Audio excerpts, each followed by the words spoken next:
I'd said to Spirit, I just need a sign. When it happened, she didn't know what it meant at the time.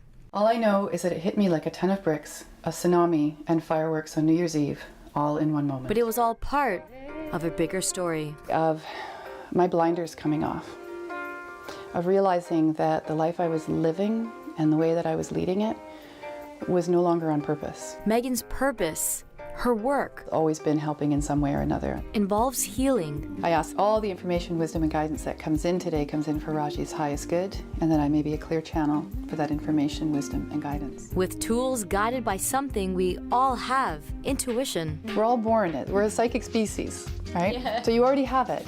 It's a matter of accessing it. And developing, like a skill. There's nothing you're going to hear in a session that you don't already know.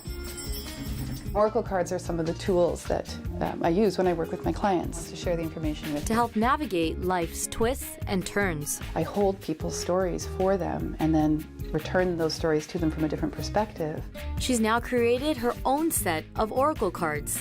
Similar to tarot, these cards are more organic. Whatever the symbols are for you, whatever the theme is for you, can then become something that connects to human experience. So let's have a look at what's fallen. The cards come from her life's experience. Because it is my heart's journey. A gut feeling at the time led to the creation of the deck. Like a stirring that something more was being asked of me. Intense enough to spark life-altering events. It was actually quite devastating. Really? Yeah. Why devastating? Because I also recognized that in order for me to do this work, I was going to have to make some major transitions and shifts in my own life.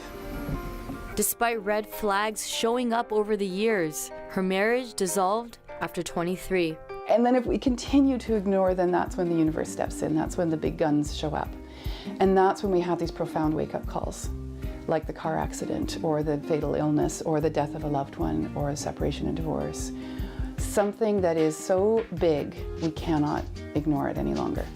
Ironically, her heart's healing journey began when she started following them. The first chart that I saw was down at Clover Point. Asking for a sign in a moment of despair. I looked down and there was this beautiful heart-shaped tidal pool. A little inside joke, perhaps, between her and nature. They found me. You know, if I was in that place of pain, reminding her I would see them. she was safe and loved. Okay.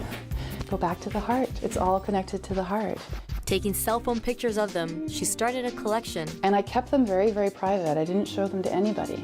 They were just for me. But Megan realized they actually weren't and began sharing them online. Nature made that heart and I saw it. Based on the positive feedback, she created the 42 card deck with a book detailing her story and the circumstances of when the heart appeared. Love is a funny thing. We have no control over it, and yet we try so hard to put it in a box. Each card has a channeled message, and almost all taken in BC. The images are beautiful, by the way. Thank you. Wow. We did a reading together. You can just be open to whatever it is your heart needs to tell you right now.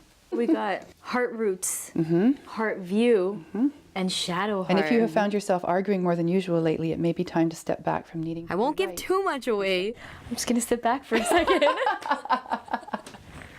Just be with it. When I do this work, But it was a for clients, we do profound referrals. experience for me. The cards have been turned into calendars and are available in selected stores along with her other creations. And then we've taken out all the civic and religious holidays and we've made up our own. Megan still sees hearts, They're everywhere, and all you have to do is just invite them in. and I'll think twice the next time I see one in nature.